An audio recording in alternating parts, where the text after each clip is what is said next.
चांद बाबू के पुत्र के ऊपर इसी सीवान में एसिड उड़ेलने का काम हुआ था। यहां से जो प्रत्याशी दिया है वो अपनी खानदानी आपराधिक पृष्ठभूमि के लिए इस पूरे क्षेत्र नहीं देश और दुनिया में कुख्यात रहा है। इस पावन धरा को कोटि कोटि नमन करते हुए आप सभी का मैं अभिनंदन करता हूं। बहनों और भाइयों, मैं जैसे इस धरती पर आया हूं, इंद्रदेव की बड़ी कृपा होने लग गई और बहुत ऐसे लग रहा है जैसे इंद्र भगवान भी पुष्पों की वर्षा करके सिवान जनपद की सभी सीटों को एनडीए को जिताने के लिए अपना आशीर्वाद बरसा रहे हैं। बहनों और भाइयों, जब मैं बिहार में आता हूं तो मुझे बिहार की गौरवशाली परंपरा का स्मरण हो आता है। बिहार की धरती हम सबके लिए ज्ञान की धरती है, भक्ति की धरती है, शक्ति की धरती है, शांति और क्रांति की धरती है। जिस धरती ने उत्तर प्रदेश की धरती से आने वाले महात्मा बुद्ध को ज्ञान प्रदान किया हो,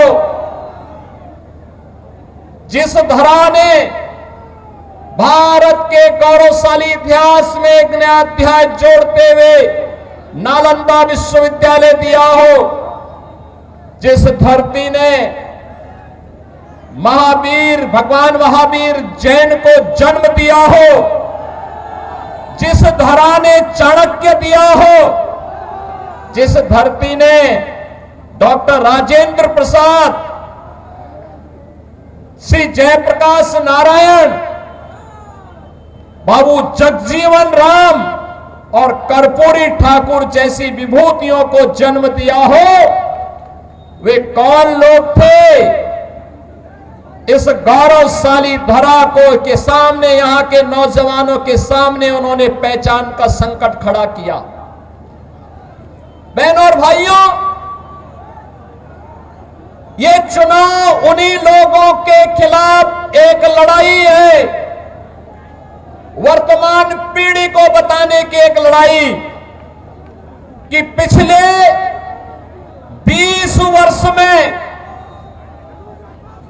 एनडीए की नीतीश कुमार जी के नेतृत्व की सरकार ने प्रधानमंत्री मोदी जी के मार्गदर्शन में जो उपलब्धियां हासिल की है, नया बिहार है, जो बिहार अपने गौरवशाली अतीत के लिए जाना जाता है, उसी गौरवशाली अतीत के साथ बिहार को, वर्तमान बिहार को जोड़ने की इस यात्रा जो 2005 के पहले धूमिल हो चुकी थी, पहचान के संकट के दौर से गुजर रही थी, उसी बिहार को पुनः उसकी प्रतिष्ठा दिलाने के लिए डबल इंजन की सरकार वर्तमान में कार्य कर रही है। बहनों और भाइयों, मुझे आश्चर्य हुआ जब मैं रघुनाथपुर में आया और रघुनाथपुर में आकर के मैंने देखा कि आरजेडी ने यहां से जो प्रत्याशी दिया है वो अपनी खानदानी आपराधिक पृष्ठभूमि के लिए इस पूरे क्षेत्र नहीं देश और दुनिया में कुख्यात रहा है। नाम भी देखो ना, जैसा नाम वैसा काम, जैसा नाम वैसा काम। और बहनों और भाइयों, इसीलिए तो मैं कहता हूं, हमने यूपी के अंदर एक बात कही कि भाई देखो, अपराध और अपराधियों के प्रति जीरो टॉलरेंस, और जीरो टॉलरेंस के तहत आज आप देख रहे होंगे आरजेडी और उनके लोग आज भी अयोध्या में श्री राम जन्मभूमि पर भगवान राम के मंदिर का विरोध कर रहे हैं। सीतामढ़ी और उसके आसपास के क्षेत्र में मां जानकी के भव्य मंदिर के निर्माण और कॉरिडोर के विकास के लिए किए जाने वाले कार्य का विरोध कर रहे हैं। यह आरजेडी के लोगों को बताना चाहिए, अयोध्या में श्री राम जन्मभूमि पर भव्य राम मंदिर का निर्माण होने के पहले उत्तर प्रदेश की डबल इंजन की सरकार ने प्रधानमंत्री मोदी जी के नेतृत्व में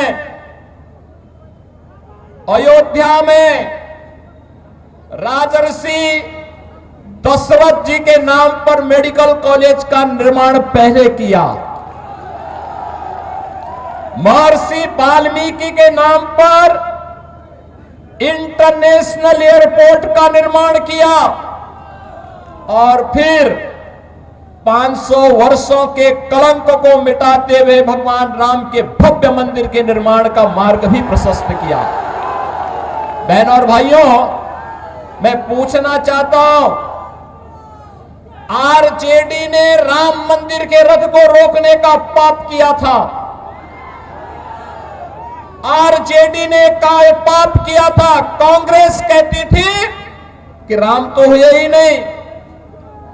इनका पार्टनर समाजवादी पार्टी उत्तर प्रदेश में राम भक्तों पर गोलियां चलाती है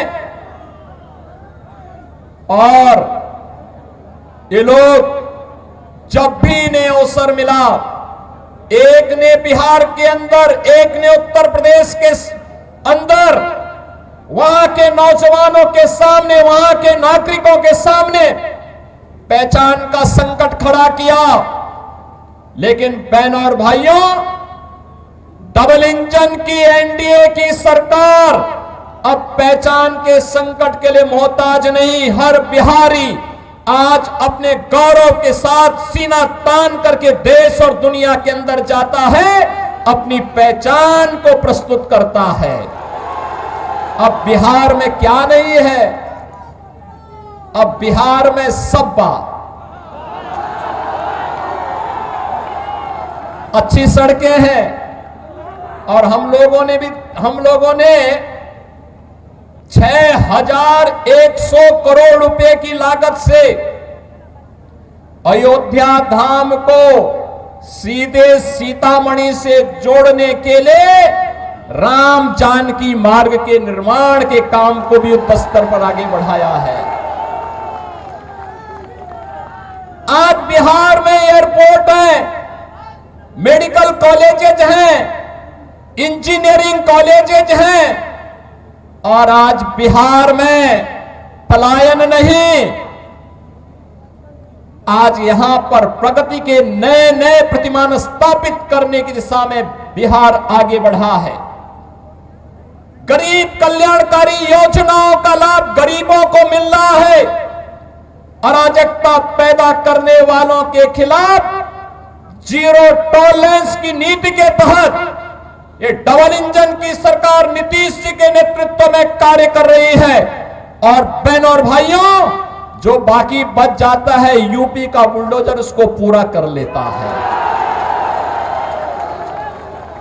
और मैं तो आप सबसे यही कहने के लिए आया हूं, एनडीए यहां पर सभी नेताओं ने प्रधानमंत्री मोदी जी के नेतृत्व में, उनके मार्गदर्शन में, नीतीश जी के नेतृत्व में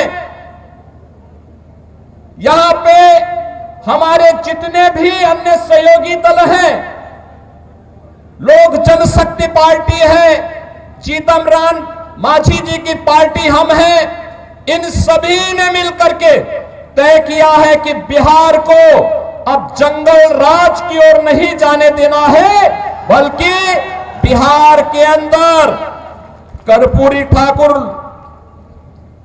बाबू जगजीवन राम, डॉक्टर राजेंद्र प्रसाद जी और जयप्रकाश जी की विरासत को आगे बढ़ाते हुए एक जनराज के रूप में बिहार को आगे बढ़ा करके यहां की एक एक व्यक्ति की आवाज को सरकार तक पहुंचाने की सरकार फिर से यहां पर बनानी है। और एनडीए इस दिश से एक बार फिर से अपने मुद्दों के साथ, विरासत और विकास के इन मुद्दों के साथ आपके सामने है। बहनों और भाइयों, सीवान में वह जंगल राज फिर से मत आने दीजिए। आपने देखा होगा कैसे चांद बाबू के पुत्र के ऊपर इसी सीवान में एसिड उड़ेलने का काम हुआ था। ये वही बिहार है। ये अपराधी फिर से जीवित न होने पाए।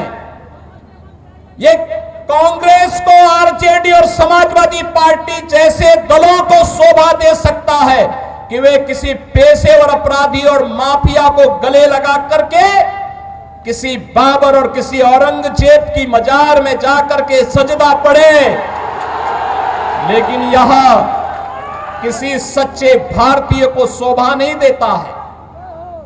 ये नहीं देता है।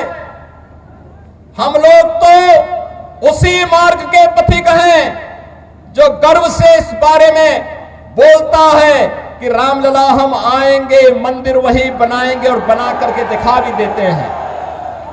अब किसी को संदेह है अयोध्या में राम मंदिर के निर्माण में? किसी को संदेह है? लेकिन ये लोग प्रश्न उठाते थे, कहते थे कैसे होगा? हमने कहा अयोध्या को सुंदरतम नगरी के रूप में स्थापित करेंगे। और आज आप देख रहे होंगे अयोध्या सुंदरतम नगरी के रूप में स्थापित हो गई ना? कोई संदेह है क्या? कोई संदेह है क्या? और उत्तर प्रदेश में इन माफियाओं के ऊपर कार्रवाई कैसे होती है आपने देख लिया है ना? ये डबल इंजन की सरकार ही कर सकती है। एनडीए की डबल इंजन की सरकार ही ये करेगी। इनकी प्रॉपर्टी को भी जब्त कर दिया जाता है। गरीबों के लिए आवास बनाए जाते हैं। गरीबों के लिए भी आवास बनाए जाते हैं। और मैं स्वयं जाकर के उन गरीबों को वहां पर मकान की चाबी भी दे देता हूं। बहनों और भाइयों, पहली बार आपने देखा होगा देश के अंदर गरीब को उसका सही हक मिला है। हर गरीब को राशन की सुविधा, हर गरीब के पास उज्ज्वला योजना का कनेक्शन, हर गरीब के पास शौचालय की व्यवस्था, हर गरीब के पास 5 लाख रुपए की आयुष्मान भारत की सुविधा। और बिहार में तो डबल इंजन की सरकार ने एक भी और भी कुछ काम किए। हर माता के खाते में अभी नगद धनराशि देकर के उन्हें स्वावलंबन के पथ पर अग्रसर करने का एक नया कार्य और प्रारंभ हो गया है। आप मुझे बताओ, ये मोदी जी के मार्गदर्शन में और नीतीश जी के नेतृत्व में बिहार के अंदर आज ये सभी कार्य युद्ध स्तर पर आगे बढ़ रहे हैं। ये कार्य हो रहे हैं। ये कार्य तभी होते हैं जब नारा होता है सबका साथ और सबके विकास का। और इससे पहले 2005 के पहले क्या होता था? सबका साथ लेकिन परिवार का विकास, एक परिवार का विकास होता था। अब उस परिवार के विकास को भी पीछे छोड़ करके फिर से ये लोग दोहराना चाहते हैं कि सबका साथ तो हो लेकिन माफिया का विकास हो। फिर से माफिया को पनपाने का कार्य हो रहा है। बहनों और भाइयों, माफिया को पनपने नहीं देना है। माफिया को पनपने नहीं देना है। दुनिया के अंदर से कम्युनिज्म समाप्त हो गया है। और देश के यशस्वी गृह मंत्री अमित शाह जी ने घोषणा की है कि मार्च 2026 तक भारत से नक्सलवाद और माओवाद पूरी तरह समाप्त हो जाएगा। तो याद करना, नक्सलवाद और माओवाद को समाप्त करने के लिए डबल इंजन की सरकार चाहिए। हमें ये माले नहीं, वहां पर वह सीट लोक जनशक्ति पार्टी को चाहिए, एनडीए को चाहिए। और इसी प्रकार से रघुनाथपुर सीट ये जेडीयू एनडीए को चाहिए। इसके लिए आज आप सबसे अपील करने के लिए मैं आया हूं आपसे, बहनों और भाइयों, हमें अपराधी नहीं, हमें माफिया नहीं, हमें गांव, गरीब, किसान, नौजवान, महिलाओं और विकास के कार्यों को प्रभावी ढंग से आगे बढ़ाने वाला जनप्रतिनिधि चाहिए। आपके सुख दुख में सहभागी बनने वाला जनप्रतिनिधि चाहिए।